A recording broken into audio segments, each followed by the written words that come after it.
jumping on to the rest of the evening. So who we have here with us is a very respected name, a very renowned person who has come in time, and he has been a part of this entire zone for quite some time now, built himself. He has been associated with names like Halo.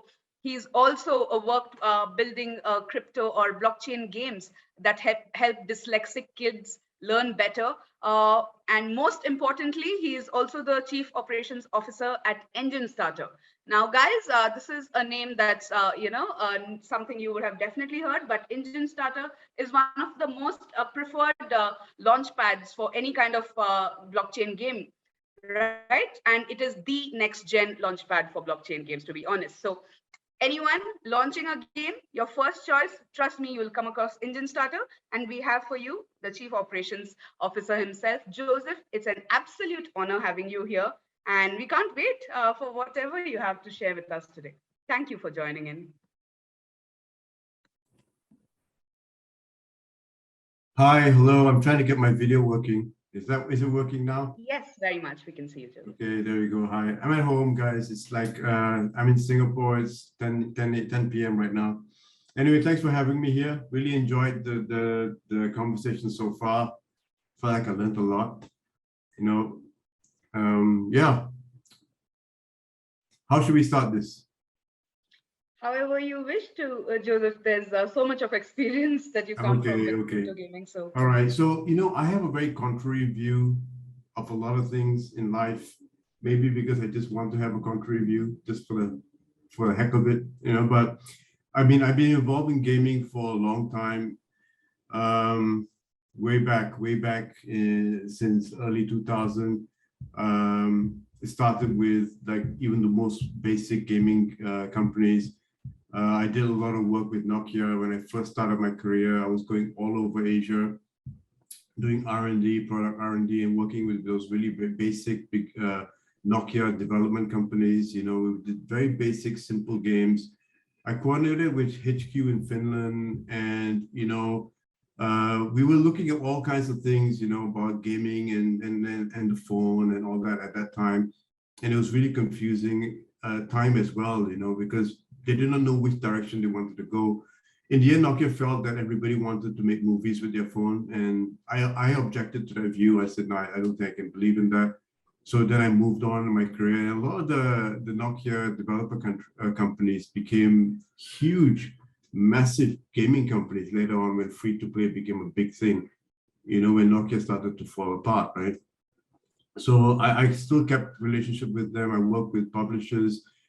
I worked with games that was doing $1 million a day in revenue. I work with games where we have customers paying us, $1 million a month, $2 million a month, just to play the game. A single guy paying, millions of dollars a month just to play the game, right? And the question is why? Why were they doing it? The question is, what happened in this space? And that only happened really when free-to-play games started coming up, which is ironical, right? I mean, free-to-play, but people paying millions of dollars. All right, and after that, I worked together with Xbox for about 3.5 years, mostly on some game launches in the Asia Pacific region. I worked on the game launch for Halo, for Mass Effect, really interesting times, how we went to market, how we went to try to get the gamers onboarded, how we try to build the communities. And honestly, all the things that we did back then, we don't even do like 1% of it right now for blockchain games, not even 1%. Crypto marketing is what? AMAs, KOLs, Telegram, Twitter. That's crypto marketing, right? But it's so different, right? When we're working on real games, it's really about community building. It's about, I'll go into it more. I don't want to say too much right now, but I just slowly reveal it, as I go along in this talk, right? And after that, I was with Grab. I was head of R&D with Grab for a few years here in Singapore. Grab is like an Uber, and one of our crowning achievements is we got Uber out of Southeast Asia. So, I was really much into data analytics who, took a very data-centric approach to analyzing things. And that's what I do right now when I look at the crypto space, I look at the gaming space, I look at it that way as well. But I really look at it from a lens, from a gamer's point of view, and not so much from a typical blockchain point of view. So with that perspective, right, when games come to me, and I'm the guy who's like mostly evaluating which projects to work with, what games to work with and stuff like that, and oops, what happened? Something happened. Nothing, I think. This is me, sorry.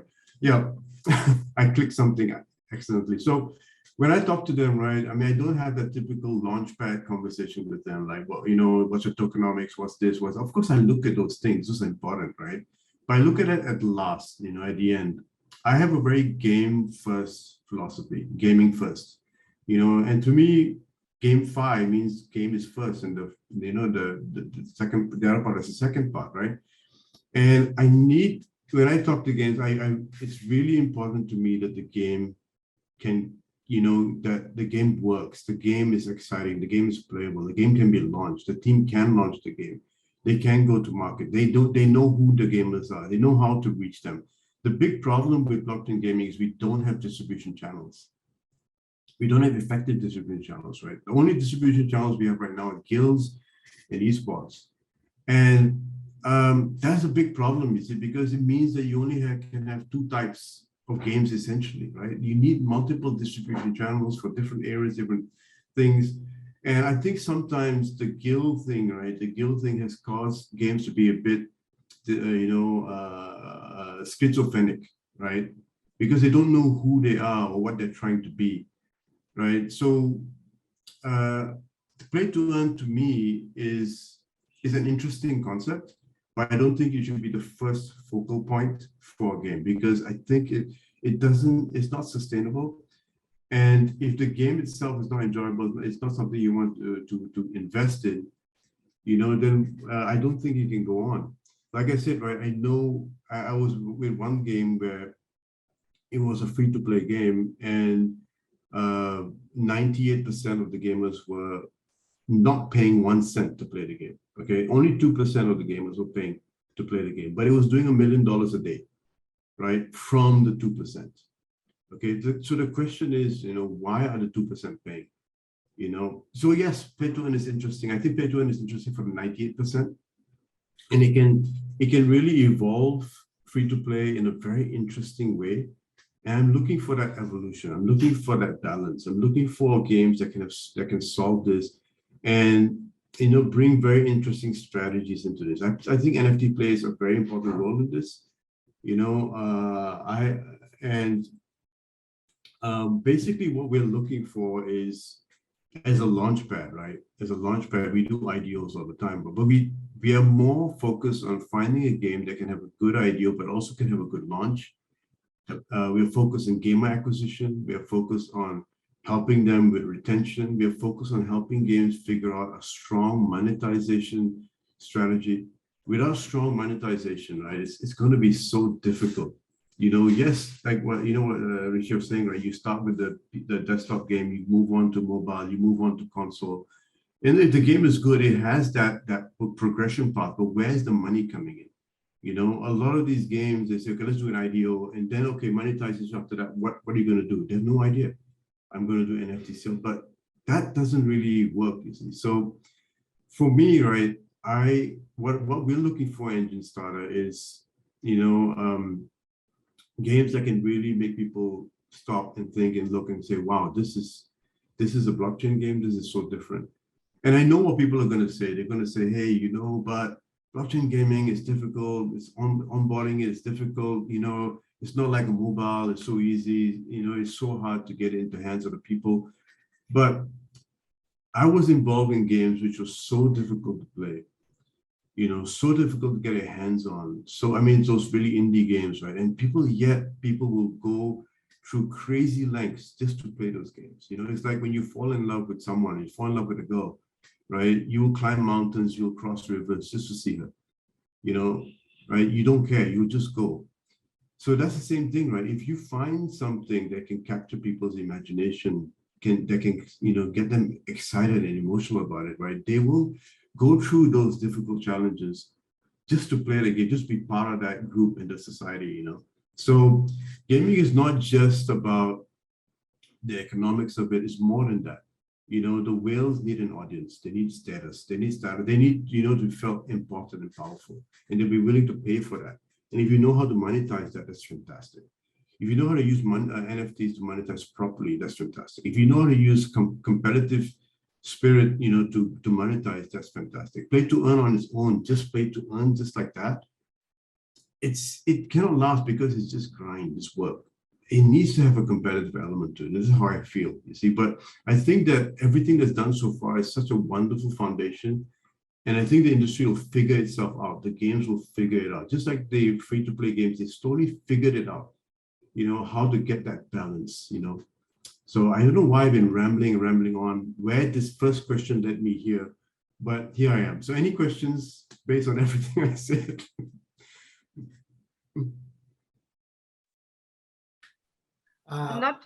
I don't know about questions, but internally there's chat going on, and one of the comments is that everything this guy is saying is gold. Oh, wow. I just want you to know that. One of my shillers, I think, maybe. Yeah.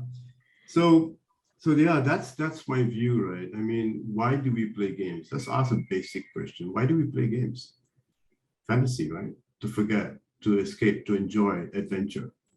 All these things, that's the reason why we do it, And you mentioned about that small little non-profit studio that I have in California for the dyslexic children, right? Game can also be educational, right? It can be therapeutic and healing as well, By the way, it's not a crypto game. It's a traditional game, What are dyslexic children going to do with crypto? It's a game for them. It's played in, it's not really played, it's being used by schools in California right now. But the point I'm trying to make is that there's real value in games. It can have, and that effect of just escape, entertainment. But what free-to-play taught us was that, that people join games for many reasons, right? Like, if I was a super skilled gamer, I would join it because I love the challenge of the game. But we also know that there are a lot of people who get into it because they can be kings of that world. They can be someone in that world, right? And they can go back to their real world and just do their thing. But in this world, there's somebody, and they have that community and that bond, right? And what free-to-play did was it brought that atmosphere for these guys, right? And why those guys were playing is because a whole massive community could come in and play for free. But the big problem with free-to-play games was that it introduces a lot of friction, right? It introduces so much friction. Why? It slows you down because they try to get you to pay, right? That's the whole mechanics of it, right? It slows you down to play. And until you can only play for 10 minutes in a day, and that's it. I can't do anything. I have to wait until the next day or tomorrow if I just pay for something and I can move on.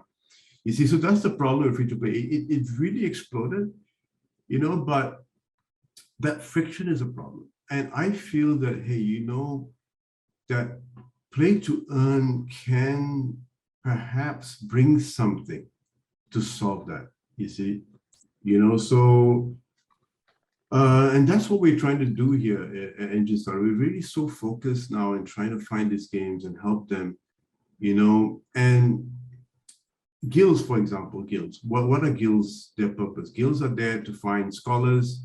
Guild's purpose is to find these guys who are willing to work 8 hours a day. They're trying to find as many of these guys. And when they talk to games, they say, okay, tell me about your game. In 8 hours, how much can he earn? In 7 days, how much can he earn? In 30 days, how much can he earn? I mean, I object to that. I thoroughly object to that. To me, that's not a game. I don't know what that is, right? I feel if someone's going to earn something, he has to earn it, right? He has to do something of value, you see? And there are ways you can design the game of play-to-earn game where a gamer is actually giving real economic value. I can do something for you, and you will be happy by what I do, and you give me a reward, right? But it's not just for clicking a button and using my server space and It's got to be more than that because it's not sustainable. You see, so but I'm seeing very interesting models right now coming up where, you know, the play to earn aspect is coming from the NFTs, okay? And that's exciting, but only gaming first games can do that, right? So if NFTs in the game are so valuable, so hyped up, it's got some really interesting storyline into it, and you can, you know, earn those NFTs through the game. That's phenomenal. Of course, liquidity is a problem, but like I said, you're playing the game because of what? Because of fantasy, because you're enjoying it, because of social status, community, friends, escape, right? These are why you're playing it. If there are benefits and bonuses out of that, you know, then you win. When we were doing campaigns to launch games, right, we always ask ourselves one thing, right? Can this game capture people's imagination? And if you can do that, you won the battle. Then that game, you scale it, like you market it like crazy. You push it like crazy. And what I want to see in the blockchain space, I wanted to see and think this way. I want them to say, I don't want them to come to a meeting with me and say, oh, I have the dual economy, I have the P2E, I have this, I have that, I have that. What's your game about? Who's going to play this game? And I ask them, who's going to play this game? They look at me like, you're the only launchpad asking me this question. How are you going to get the game in their hands of the gamers? But why are you asking me this? Well, I'm going to do AMAs. I'm going to do KOLs. I said, come on. You know, I don't encourage, I mean, I love KOLs, but I don't encourage games to keep relying on KOLs, you know, all the time. There's got to be a better way. Gaming KOLs are so fantastic, you know. They don't take allocation, but you have to work with them. You're going to convince them that this is a good game, you know. You can't just say, hey, take an allocation, promote my game. No, you really have to convince them. They have to be bought into it. They have to be convinced, right? So what I want to see from games in the blockchain space is a bit of soul, you know, a bit of fantasy, a bit of thinking, a bit of capture my image, make me like, wow, I can't wait to play that game. But don't just thrill me with graphics. I've seen so many graphics look fantastic. I believe, yes, the graphic looks fantastic, you know, but game mechanics is so important, and sustainability of the game is important. Monetization of the game is important.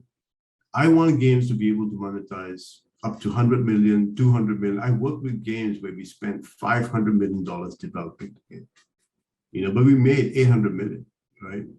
A good game, a good escape should be spending that kind of money, I feel, personally, you know.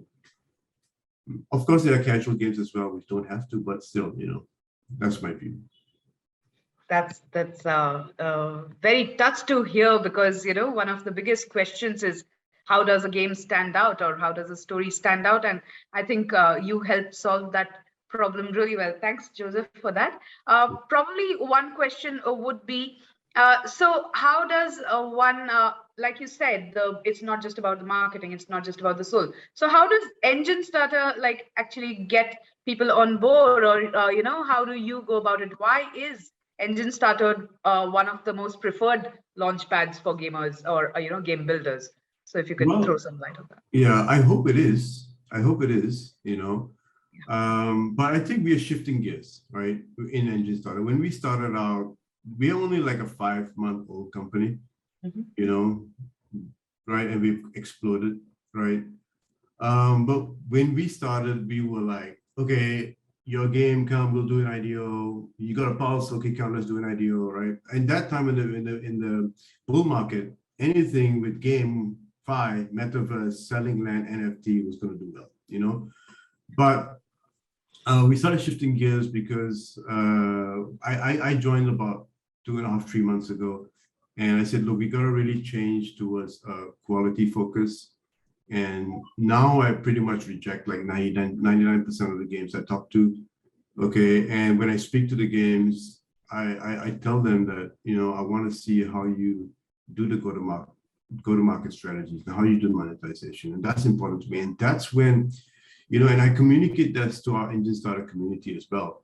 You see, because they're also concerned, because we've seen so many ideas come up where when the game hypes like crazy, and everyone's waiting for the game launch. But when the game launch happens, what happens? All-time lows, right? Because that's my last chance to dump, right?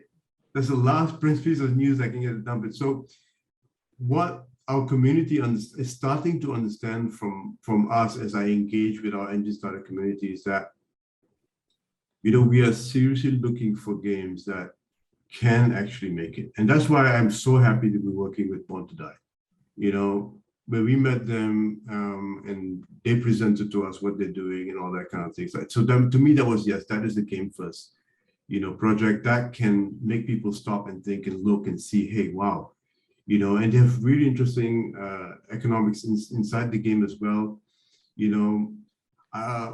We just started our collaboration. We're going deeper into it next week, and we're going to do some massive campaigns together, because I love doing massive campaigns. That's just me. So even the Enjinstarter, right? We're going to do massive campaigns, right? When I started, I said, look, guys, I need a marketing budget. They said, like, what? I said, this much. They said, what, for the whole year? I said, no, I want this much for every month. But when we started and when we run these campaigns, right? Marketing is not about throwing money and burning money. It's about making 10x more. Why do you market, right? Because you want to make 10x more. Yeah. So I should be spending $500,000 a month on marketing, right? By that logic, you know what I'm saying? And games should not be afraid of it. I meet some blockchain games and say, what's your budget? 20,000 a month. What? Can you add a 0 and times 2? So yeah, again, I just ramble and go off different tangents. I'm sorry about that. I hope it's okay. Absolutely. I think like us, our team and the community would love listening to you for longer. But again, a couple of more questions, Joseph, but won't take too much of your time. So you have come with time. You have seen gaming over the years. How does 2022 look? Where are we headed? A lot of projects, of course, coming up, but how does the future of blockchain gaming look to you? And I would say, in a word, I would say promising. But if you give me 3 words, promising, but also scary, right? The biggest problem with blockchain gaming is that, there are difficulties to actually play the game, right? There are difficulties in distribution, right? So for me and Enjinstarter, the way we see it is that we can't solve that easy onboarding for blockchain games. We can't solve. Someone smarter than us will solve it eventually. Things will become better over time. So if you're facing a scenario like this, where you have a lot of interest, you have a lot of excitement, but you have a lot of barriers that traditional gamers may not be able to hop. You have your indie gamers who are so against NFT and play to earn, that whole concept, right? And the barrier to entry, the wallets, to this, to that. So how do you solve this problem now and create something good for 2022? Are we going to say, look, let's sit and wait for intelligent people in a few years to solve that problem and do nothing right now? No, we have to do something right now, right? So it brings back that point I brought up earlier, right? Is that you got to go into the emotions, right? You got to appeal to the emotions of the gamer, that they will jump through hoops to play the game, even if it's difficult, right? Right. Same thing happened with Steam. Everybody wanted to play some games on Steam, but you could only get it on Steam. So like, what? What's Steam? Okay, I'll just sign up anyway. It's difficult, it's irritating, it's annoying, but I don't care. I want to play the game. You see, so that's what I'm trying to say about example. If you fall in love with a girl, right, you'll travel hours just to see her. You don't care about how difficult the journey is and all that, because you just want to see her. So the only way we can solve, our view, to solve the problem and to make something interesting and tangible and exciting and explosive for 2022 is to find games that capture people's imagination. And then they're willing to overcome all those barriers just to play the game. Very, very beautifully said again, Joseph. Like while we would have a lot to ask you, we hope to interact with you a lot more, probably have a couple of AMAs with you in coming times. Would love to dig your brains on a lot of this. Anything else you would love to share with us, Joseph, before we wind this up? Don't get me started. Oh, please, you may continue. Feel free to join the No, conversation and let's no. trouble Joseph some more.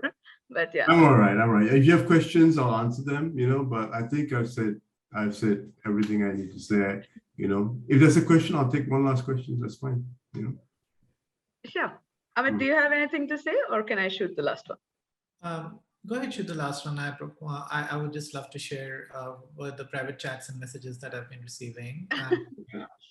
Sure. Okay, Joseph, so one thing is a lot of people are still getting used to the whole idea of, just about when virtual reality came in and then suddenly there's the metaverse and people are transitioning their whole thought process. So what do you have to say to this? And people still misunderstand and still confused about what's going on around the world. So how long do you think this is going to take and how do you think people are going to transform in time with this thought? I think it will happen, from a technology point of view, it's got to be pure web, right? I shouldn't have to download something to go into the metaverse, into the VR world. That's one thing, on the other hand, most people get dizzy and bored after a while, and there's a lot of hype right now. But again, it really boils down to what I said earlier, right? Fantasy, excitement, content. Yes. It's the content creators, the IP holders who will drive you. Can you imagine if I told you that there's going to be a Lord of the Rings metaverse and you can travel through Middle Earth in 3D? Yeah. How would you, now that you got my attention, you captured my attention, you made me go like, wow, this is so awesome, right? It's about the content. It's not about if I can travel through Middle Earth, you're telling me I can do that? I can see it and I can go to Hobbiton, I can go to Riverdale, I can go all these places. Yeah. I would do it in a second. Okay. So that's my answer to your question. That's beautifully said. Great, Joseph. I think we'll trouble you more with more questions that we have. And probably we'll get back to the community with that. Amit, over to you for what you have to share with Joseph. Thank you so much, Joseph. And there are a bunch of gamers there and some of the private chats that I've been receiving that, hey, I want to hear, there are people who are developing games and they're saying, I would love to speak to Joseph on really getting some insights on how to do it better, etc. But definitely multiple things from gamers, game developers, really appreciating the content of your talk. So you're in between, you said whether you were rambling or not. No, all of us were really glued. We loved listening to it. Pearls of wisdom sprinkled all throughout your talk. So thank you so much, Joseph. Pleasure.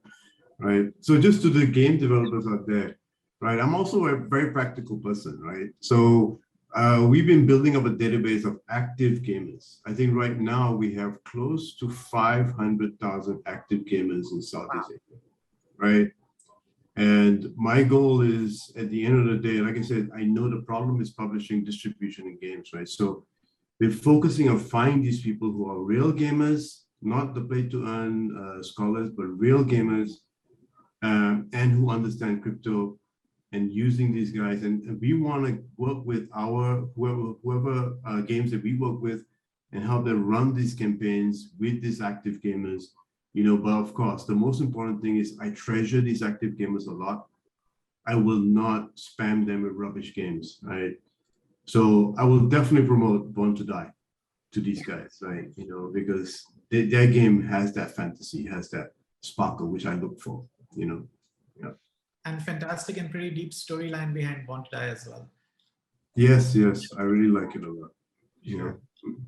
So there are a couple of things that you touched upon, which I should totally highlight. So we guys are building Layer 1, which also focuses interestingly in the gaming sector. One of the things that Rashmi did mention was the tech does not exist, for handling so many transactions on chain concurrently, which is absolutely correct.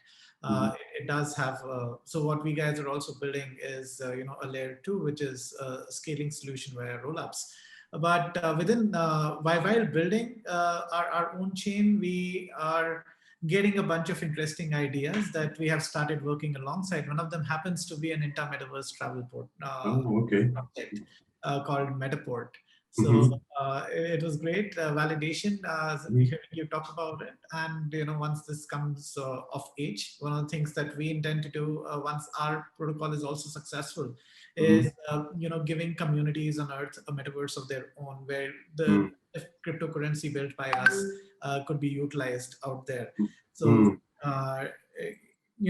definitely very interesting things that are cooking up, and in 2022 like let us also find you some soulful games from India and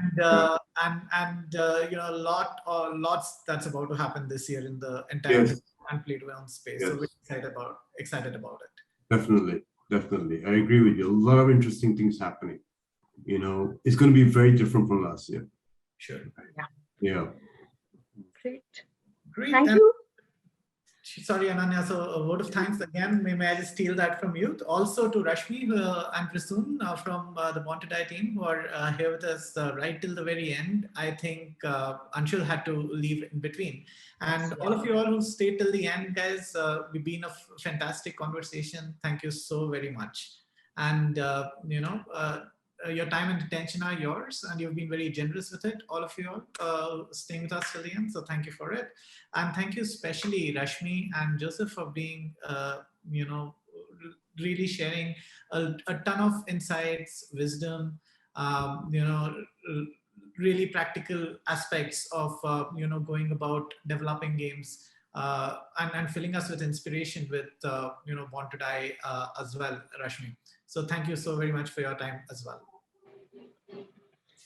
Thanks, Amit. Really glad you really thanked them, because much needed. It was a great session this evening.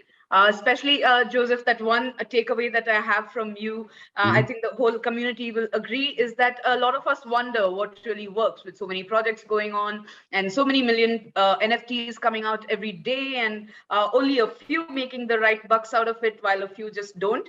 And I think we all have the answer. What really works, in the world of Web3 now, to really stand out is the soul behind it, the story behind it. So guys, if you're building your projects, if you're working on something, I think that's a great takeaway.